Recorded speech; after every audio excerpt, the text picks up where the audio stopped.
Hey guys, welcome back to Does POV. Today we got a beautiful car here to review for you guys and showcase. This is a 2022 Toyota Hilux Rugged X. This is wrapped with the crystal pearl color, which looks fantastic in the sun. As you can see, it has a very nice pearlescent. Being the Rugged X, it does come with the stickers and everything on the door, and then on the back side as well, we'll show you that. Full LED lighting system, high beam and low beam, as well as the turn signals. You got LED fog lights as well. You got the beautiful Rugged X custom bull bar, which comes with the integrated light bar in there, which is very, very bright. I'll show you some pictures I took at night. You got the blacked out Toyota grille as well. It's sort of blacked out. It's not really the chrome look that it usually comes with. It's a bit darker.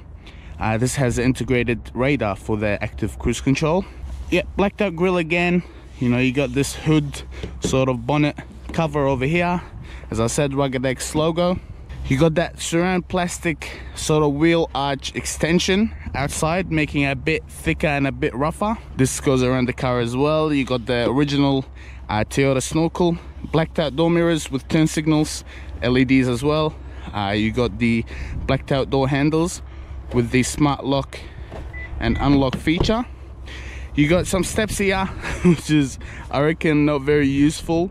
They're quite small, so you can't even put your foot on it, and it's very uncomfortable to get into. You got extra privacy glass for the back mirror as well.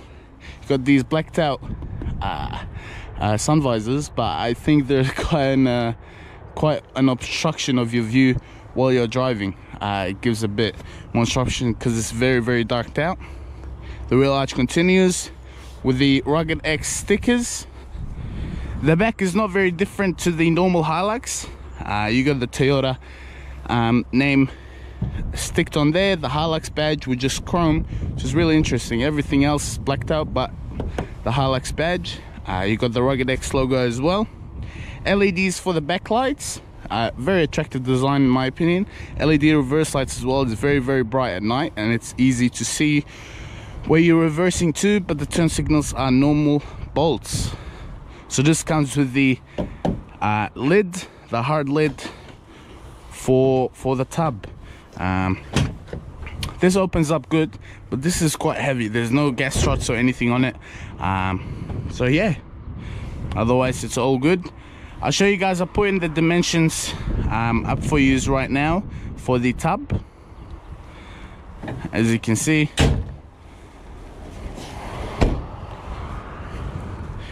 otherwise it's, yeah, you got this steel also bull bar down there for the back, which be easy for you when you are off-roading, because this is supposed to be the off-road version of the Hilux. When you are off-roading, if you hit it on a hill or something when you're descending down, shouldn't be big of a problem. You got 17-inch wheels blacked out as well. All right guys, before moving on into the interior, let's have a look at the engine. All right, so it's a 2.8 liter 4-cylinder turbo diesel, which brings out 150 kilowatts and 500 newton meters of torque. But the important thing, it starts its torque band with between 1,600 RPM to all the way to 3,400 RPM, which is very healthy for a diesel engine. Pretty good engine. We'll have a look at it when we do go on our drive, and I'll show you how it performs. Let's move on to the back seats now and see how that is. All right guys, let's hop into the back seats of the Hilux and see how they are. So first of all, the door opening isn't the largest thing, but it's not too bad. You got some soft touch leather over here. This is the black leather interior, as I said. It's very nice. All automatic windows for all 4 doors, so this includes that. Little chrome handle over here with the sort of fake wood that continues onto the dash as well. You got speakers for your JBL sound system. Hopping on again, the step is not the most comfortable thing, as I said. You got big handles over here for you to step up and step into the car. It is quite high up the ground, so you are gonna need that step. The door closes very nice. It sounds very firm. Interior, or that space inside, is all right. You got some headroom with about 2 fingers worth of headroom. Knee room is okay. I'm 179 centimeters tall. You got foot room, which is fine. You do have a little hump on the floor over here for the 4-wheel drive system.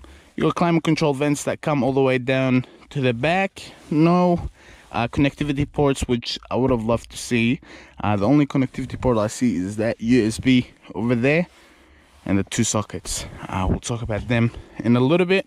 You got some storage here behind the seats. Got some tie down points or for you to put your bags or anything, 4 kilograms. Otherwise it's all good. You got an armrest as well with cup holders, blacked out roof, which looks pretty good. It looks better and a little bit more luxurious. That's it really for the back. There's not much to talk about. Let's hop onto the front and see how that looks. All right, getting into the front of the Hilux, same step. Easy to get into, relatively easy. It would have been easier if this was a bit wider so we can put our fit down. Same sort of design for the back door. You got leather, soft touch over here, otherwise all hard plastic, and that wood, fake wood sort of thing. You also get ambient lighting down here at night, which looks pretty good. Getting into the seat, turning on the Hilux, of course push button start, which is located all the way here. Just put your foot on the brake and press that, and that's it. Greeted by the Hilux logo and animation on the 4.2-inch sort of colored information for the driver. You got a couple of information on it. You got, you know, your fuel economy, your range, pretty much a couple of stuff where you can control a couple things that could be controlled on the, you know, on the buttons on the steering wheel on the right hand side. You also got your lane keeping assistance, the most frustrating thing I've ever seen in my life, and the radar cruise control. With the radar stock, I mean the cruise control stock is right down here, normal Toyota stuff, very easy to use. You got an analog instrument cluster over here with, you know, big numbers that you can see. Nothing too crazy, very simple, very easy to use, which is pretty good. You also get your media controls here on the left hand side of the steering wheel, volume up, down, seek, you know. You also got voice command, doesn't really work very good. Otherwise the steering wheel is pretty good. It's very hard, so you are going to feel a little bit of pain in your hands when you are going for long durations or driving for a long time. Auto as well for the lights. Moving on to the right hand side, you got a couple things. You got your idle up button for the diesel engine. This is for your light bar for the front. You can turn it on and off. And this is your DPF cleaner, which it already does by itself automatically. Here are some photos that I've took overnight of the light bar performance. On the photos you can't really see a big difference, but in real life there is a big difference. The light bar is very bright. It is very good. I was really impressed with it. Anyway, moving back here, so this is an 8-inch infotainment system here on the Hilux. Pretty basic stuff, pretty basic menus. I mean, responsive enough. There's not many things here. The navigation is alright as well. It can be used when needed, but what I'm happy about, you got wired Apple CarPlay and Android Auto, so that's pretty good in my books for that. So yeah, you got your climate control stuff over here, very easy to use. You got dual climate control here. I mean, that's good because the Fortuna didn't have it. I was really, you know, disappointed by that, but this does have it. Very easy to use, very simple, again, Toyota stuff, so that's perfect. Down here you got two 12-volt sockets on the side, which is useful and it's going to be needed because there's only one USB port on a 2022 vehicle. Haven't heard of that. You got your heated seats here as well for your right hand and the left side, and that's how you activate them. You got hill descent control, diff lock, and the traction off. When you do turn off traction, it automatically enables the LSD, the automatic LSD. Otherwise it's pretty good. Got some storage here as well for your mobile phone, cup holders. This is for your 6-speed automatic transmission, your Eco and Pro as driving mode, so you can press it again and to go into normal. Manual handbrake, very good. Coin spot over here as well. Okay, relatively small center console storage over here, but you do have an AC port which can be used to put in some household stuff. The touch here is very soft, it's very good. Otherwise, the dashboard design and layout is very nice. I mean, it's nothing to write home about, but it's all good. You got your Hilux emblem there, which you can open the front over there, and this is your glove box. Pretty good size, nothing too crazy. As I said, that wood design does continue onto the dashboard. Hard touch everywhere, but it feels solid, it feels good, it doesn't crack. Really impressed with it. So we're gonna have a look now and go for a drive, show you guys how this car feels on the road. See you in a bit. Alright guys, driving the Hilux. Because there's no one on the road right now, we're gonna have a little launch over here to see how it accelerates and show you guys how it accelerates. As I said, this is the 4-cylinder diesel. Put it into power mode, you know, just roll onto the throttle and see what happens.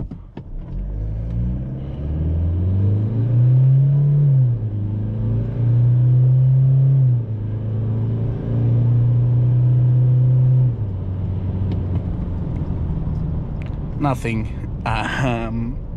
to write home about. It's not the quickest car out there.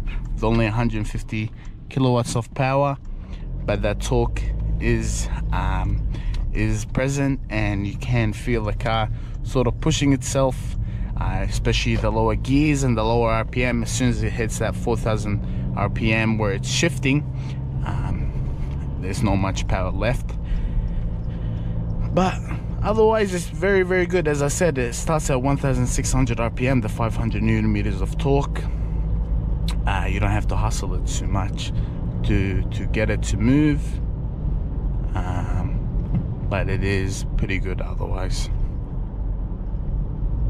The transmission is very good. As I said, this is a 6-speed auto. It is a little bit rough when it's changing gears, but it's nothing too bad, personally, I would say. Suspension is a used suspension as well. That front end, when you do hit a bump or you hit a speed bump, the front end is super soft. It's really comfortable, but the back just bounces around the place, and that's how it is with the used suspension. So pretty good. I'm really impressed with it per se, you know. And the steering is very precise. It's not too light, it's not too heavy. It does sort of tighten up through higher speeds. We're gonna go on the freeway now, which doesn't seem too busy, which is pretty good, and show you guys how it is. I'm gonna turn on the cruise control, normal Toyota stuff, as I said. We're gonna demonstrate it now. In terms of the visibility as well, it's very good, especially the back end visibility. You can see very easily through that back window. The door mirrors are nice and large, and for this price range, I'd say you need blind spot monitoring, which is a lot of the competitors have it, and especially the new Ranger with also the trailer blind spot monitoring, when you can put in how large your trailer is, and it accounts for that when it does put in the blind spot. Getting up to speed normally, as you can see, you don't have to hustle it too much to set it, sort of get it moving. You get that torque, as I said. Gets up to speed quite well. You can hear a little bit of an induction noise from that snorkel, which is pretty good. As I said, visibility is nice, but a blind spot monitoring system would be quite nice, and it'll make you a lot easier for you to change lanes. Remember, this car is pretty big. It's not very small, it's long, it's high up as well, so it is a little bit busy actually on the freeway, but it's not too bad. Let's go ahead and turn on cruise control. So you just press it through that stalk over here. You press it in to turn on and activate the cruise control. It says radar ready, and then you just have to put the stalk down to set it. It also has speed sound recognition using the cameras up here, and then you could just sort of hold it and it lock into 110, which is the speed limit over here. Changing the distance between you and the car in front is just using this button over here, so you can change that and make the car closer to you. The lane keeping assistance, it's such a big complaint of mine, and I don't understand why it's so complicated. It's just super inconsistent, and it doesn't even really control the steering. All it does, it brakes the outer wheels for you to sort of go back in, I wouldn't turn it on only for this. As you saw, it puts you back into your lane, but it's just so annoying. It's just super frustrating. I'm having a look. It's nothing. It's really not impressive. That's a big complaint of mine. I would turn it on if I had the car to myself. Otherwise, the wind noise is not too bad. You can hear a bit of wind noise from those sun visors, but the actual installation inside the cabin is not so bad. But you do hear the engine quite a bit, especially when you are putting it, putting some throttle in. It's pretty good as well. Yeah, it's a little bit loud inside with the engine, but it's nothing too bad, and I wouldn't complain about it in a Hilux. You want to hear that diesel engine. The overtaking speed with that, it's very easy. It gets up to speed for you to overtake. Very good. Really happy with the way it drives. Let's go back and do a quick verdict now and talk about it more. Okay guys, we're back here again. So I just forgot to show you one thing, which is the reverse camera. The colors are a bit off. There's not a lot of contrast on it, but the actual wide view, it is quite wide view. It's smooth as well when you do sort of back off. So yeah, pretty good camera, no complaints about that. But the only complaint about I have about the vehicle is its price range. It's about, the SR5, the high spec SR5 starts at $70,000. Well, this starts at $79,000, and it's up priced as well through the dealers and on car sales. That's about a $10,000 difference, which doesn't provide too much in my opinion. You only get the accessories, the Toyota accessories, maybe the JBL sound system, which comes in the SR5 Plus. It would be nice to see like a 360 camera system or blind spot monitoring for that sort of price range. And it's not new technology that Toyota doesn't have. But yeah, I would have thought a little bit more extras other than the accessories. And the accessories don't help you really with the with off-roading, and this is what's supposed to be. It's supposed to be the Rugged X. It's supposed to be the one which is better off-road. But to be fair though, to be truthful with you guys, it's the same sort of ground clearance, same four-wheel drive system. The only difference is the accessories. It makes it look tougher, but it hasn't really got too much in my eyes for that price range. Otherwise, the car itself, it's fantastic. I mean, it is a Hilux. Hiluxes are known to be tough, reliable, and pretty good. But the past couple of years, it's gotten just really quite expensive, and this is seen as a luxury thing. And a luxury car, I mean, this is asking $79,000. I would have been nice, saying that 360 cameras, I said, or the blind spot monitoring for such a big vehicle. And in that segment, there is a lot of competitors that do show that sort of technology on their cars. But regardless, we're going to be waiting on the new Hilux that's coming to Australia soon. This Hilux has been pretty good. It's been gone since forever now. Like, it's been 2015, 2016, which a new look sort of came in, and it's been refreshed over the years, but nothing too much of a difference. Otherwise, really happy with the car. As I said, I love the way it drives. The diesel engine is pretty good. By the way, it has a towing capacity of 3,500 kilograms, which is very good for that engine.